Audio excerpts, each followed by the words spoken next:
Welcome back. Amazing you've plodded through it this far. The truth is, I've lost count as to what number this is. I think we're somewhere around 26. Tell me I'm wrong in the comments below, and it's really 27. I don't know. But you're doing amazing getting this far. And we've got to Sefer Derech Hashem, which is the way of God, section 1, chapter 4. And this is the quintessential handbook of Jewish philosophy, kind of boiled down from everything in the lexicon of Jewish philosophy.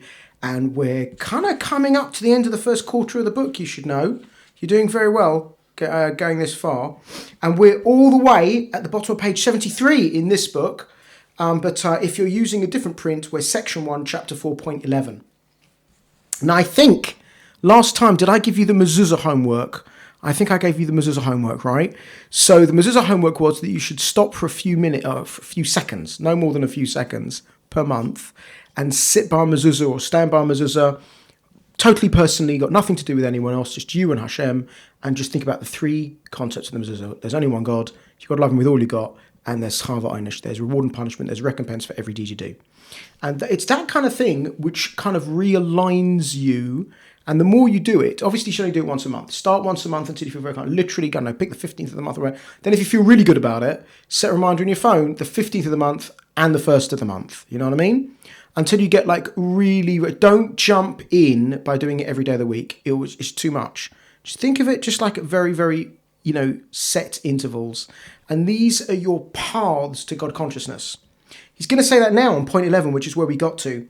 We therefore see the true purpose of the mitzvahs, the true purpose of every commandment. God jumps out to you in the street and says, I'm working for Gallup and we're taking a poll as to do Jews know why the mitzvahs were given? Do they know what they're doing? And the answer is the reason for the mitzvahs is to turn us towards God, bring ourselves near to him, be enlightened by his presence, and avoid sin and other phenomena that lead you away from God. That's the purpose of the mitzvahs, is essentially to make you God conscious. That is the whole job of all mitzvahs. One way or another. Now, each mitzvah has a particular package of God consciousness, which only it can give. So the God consciousness you get by waving arba minim, by shaking the lulav, the palm fronds on Sukkot, is a different kind of God consciousness to eating matzah, eating flatbreads on Passover. And that's a different kind of God consciousness to putting on tefillin, prayer boxes, right? You get a different kind of God consciousness by different activities, and each one gives you a unique package which is specific to it, but all of them have a running theme that it aligns you to God consciousness. That's the whole point. That's the true purpose of all the commandments. The particular details of the commandments, however, have extremely deep significance with relation to the details of both man and creation in general, and this will be discussed in a separate section. Well done, we finished 4 chapters. Now, technically, you've really finished the first section, but he throws in an extra chapter to prepare you for the second section. Okay, so now this is pretty intense. This next chapter, which is section 1, chapter 5, and the last chapter of the first section, the first chelik of the book, is called the spiritual realm. And he's going to introduce us to concepts of spirituality. Going off, I got a rule. In Judaism, you cannot jump to any conclusion about spirituality that isn't firmly rooted in our sources. Because the spiritual dimensions are not one that we have direct access to, and it's not something we can measure with physical rulers. We cannot make any inference or guess about what that area is unless it's been given over to us in the tradition that we have received, and that you can make sure that that tradition is accurate and true. Okay, it has to be rooted in classical Torah sources. When it comes to spiritual concepts, there's no jump in the gun, or like if it's a monetary matter or a matter to do with people, interpersonal relationships, the Gemara often will make diyukim, will make an inference that if you can do it like this, or the more so you should be able to do that. You can't do that with spirituality. When it comes to spirituality, there's only one way to go, and that's whatever we're taught. That's the Messiah. You can't jump to conclusions because it's going to be wrong. We're using physical means to do that. Remember, God does not expect us to interface directly with spirituality, only with physicality. That's what he wants from us. He wants us to interface with physicality. You're automatically, I think I may have shown you this before, but these are all the spiritual realms. These are all the universes according to Torah concepts. This is this famous sheet. I don't know, we'll have it maybe coming up on the screen. I don't know whether or not they can do that at site all. But this sheet here shows the 4 worlds, the 4 dimensions according to Jewish thought. And the level above us is the level where creatures that we would call them angels, reside. Above that is the code. That's the koichas, the forces, which is like the actual programming element. And above that is what is detectable of God to those beings there. Okay? Now, as you go up through this system, it becomes more and more and more and more abstract. And as you go down, it becomes more and more concretized. God never tells you interface with these areas. He only ever says, eat this piece of bread on that day, don't eat bread on that day. Fast on that day, wear leather boxers on that day. It's always physical. If you close your eyes and think of the first thing that comes in your mind with any yontef, it's always something physical. Pesach, matzahs. Sukkot, a sukkah. I'm a million. Purim, a grogger, and hamantaschen. You know what I mean? Shavuos, cheesecake. Forget to cheesecake. That's it. You'd always think of something physical. You're not meant to interface directly with spirituality. But we know that spirituality is directly connected to everything physical. This is a physical manifestation of a spiritual concept, because I don't need to directly interface with spirituality, because by interfacing with physicality, I've got to be the rules of space, time, dimension, gravity, height, weight, specific gravity, Planck's constant, everything is all written in the koichas and the forces spiritually. So if I move something here, I'm automatically changing something somewhere. If I write an email and click send, I am doing something to the CPU. I'm making switches turn on and off indirectly, right? I can't directly touch the switches inside the CPU, which are like micro switches going on and off. But I am triggering them going off because I click send. And the computer has to process that, right?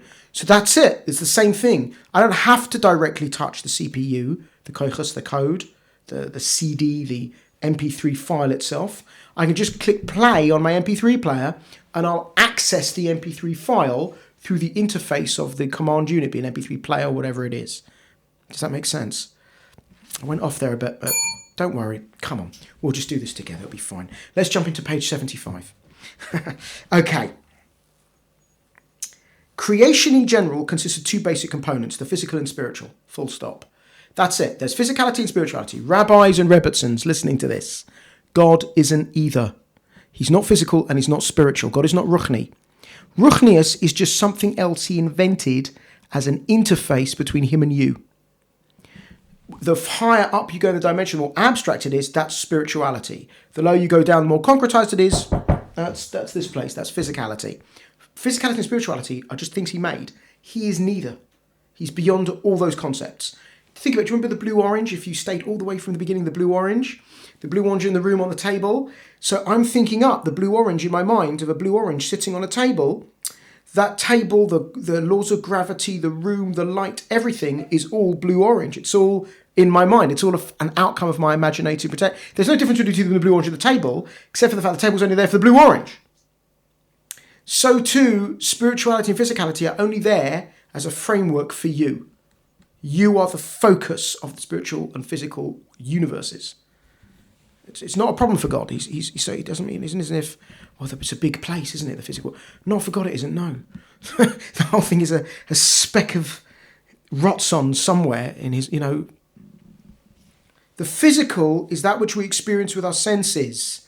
Touch, smell, taste, body sensations. And this in turn is divided into terrestrial and celestial. Coming back to this graph, the physical world, which is called the world of action, Kabbalistically, this is the world where action takes place, is split into 2, unlike any other of the worlds. There's the upper world, known as Olam Ha'asiyah Elyon, and the lower world, which is known as Olam Ha'asiyah Tachton. The upper world is the celestial and is anywhere in the universe under the sky. I assume it starts under the ionosphere, which is the highest level of sky. And then the lower world is wherever you're living. So I guess if you move to another planet, if you move to Mars, that becomes your lower world. That's where you've got to interface. That's where you've got to react with things, right? Outside into the physical universe is the upper world. So astronauts or cosmonauts who go living on the ISS, they've really moved to another dimension. That's the way we see it. And that's true in the fact that time doesn't mean anything for them. What is time if you're not rotating around a home star? Do you understand what I'm saying? Very important idea. Because they're not rotating in the same way. Every 45 minutes they circumnavigate the Earth, I think. which means it's like morning, afternoon, evening, every 45 minutes. It's not the regular standard time that we live with. Okay, the celestial includes such heavenly bodies as the stars, the planets, galaxies, everything like that. The terrestrial includes everything in the lowest sphere on planet Earth, all its water, its atmosphere, and every detectable thing they contain. Once you come through into the Earth's atmosphere, you are in Olam Hasiyah Tachton. Welcome to, ground zero. This is planet Earth. That's the lower level of the lowest possible level of the physical sphere as far as you're concerned.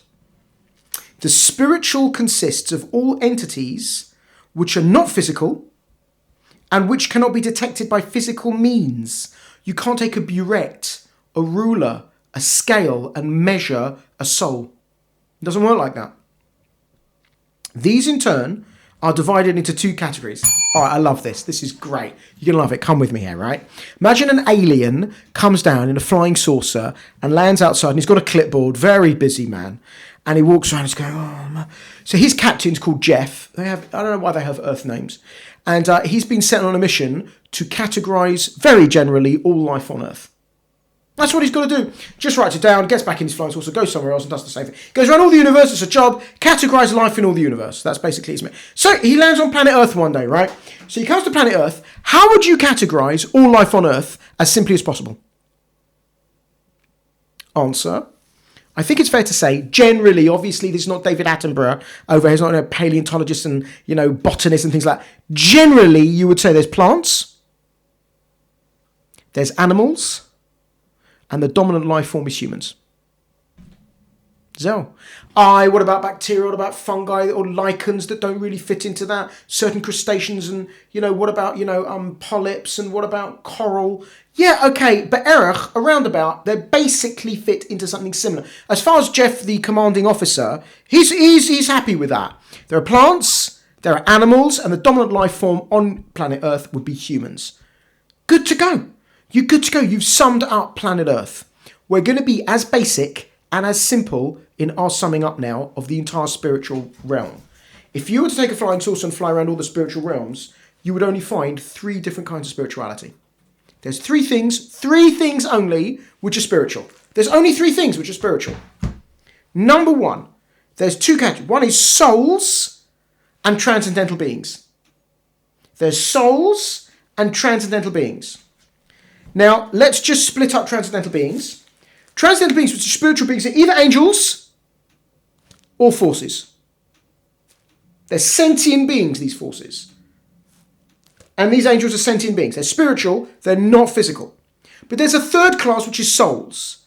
Souls are kind of like the forces, but they're extremely unusual.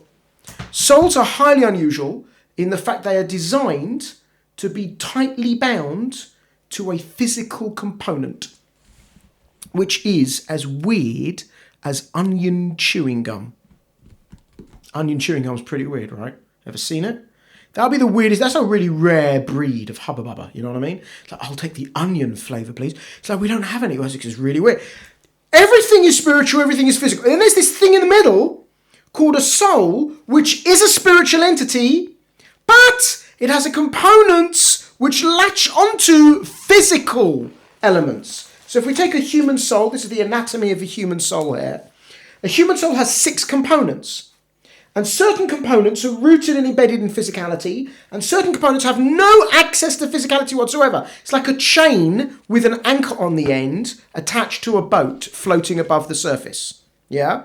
So the anchor right at the bottom is still part of the boat, right? It's like on the end of a chain. It's like that bit of an anchor that goes dunk into the seabed. That is actually connected all the way to the boat. But it's one that goes very deep down and actually gets into the dirt. So there's an element of soul that goes into the body, as it were. There are other elements of the soul that go up the chain, and some are still on the boat. They never leave the boat. They're the bits of the chain that don't unwind enough. You know what I mean? We'll talk about that as we get there. But that's essentially what a soul is. A soul is a spiritual component which has a rooting in something physical. Angels don't have that. Transcendental forces don't have that. Only souls do that.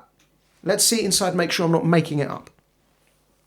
Souls comprise a class of spiritual entities created to be put into physical bodies, to be joined and strongly bound to these bodies, acting upon the body, in order to perform various functions in them at different times. The body needs the soul to elevate it, and the soul needs the body to perform tasks for it so it can elevate the body.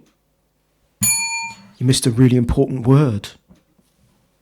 Souls comprise a class of spiritual entities created. What does that mean?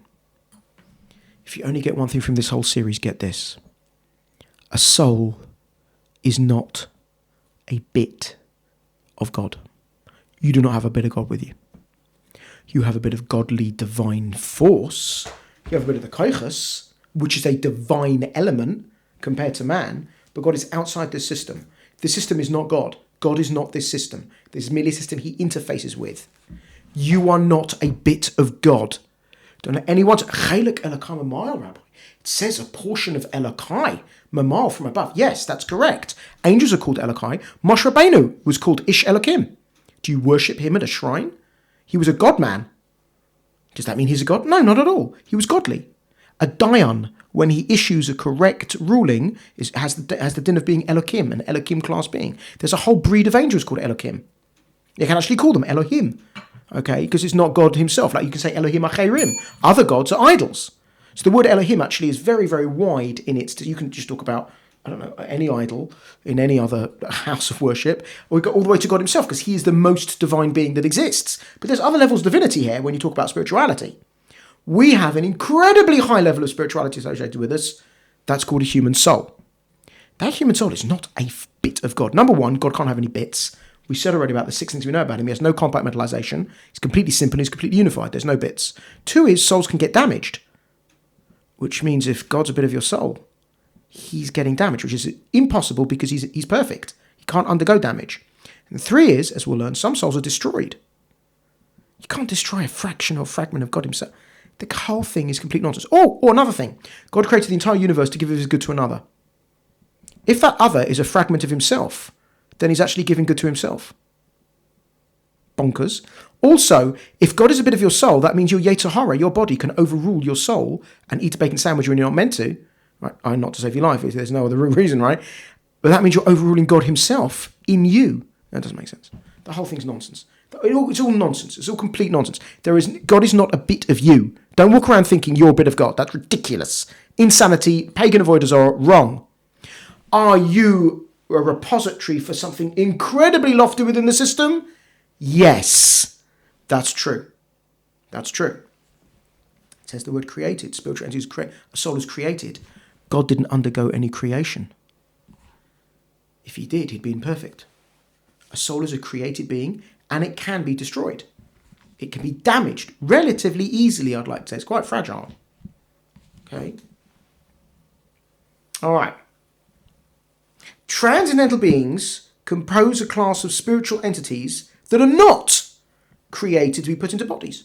They're not body slotting in. That's not their job. These, in turn, are divided into 2 categories. The first is that of the forces, the koiches. The second is that of the angels. These transcendental beings also exist on different levels, each type having its own laws and distinct nature, depending upon the level and place in the general scheme.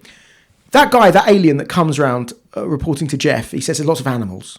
It's a very, very childish way of doing it.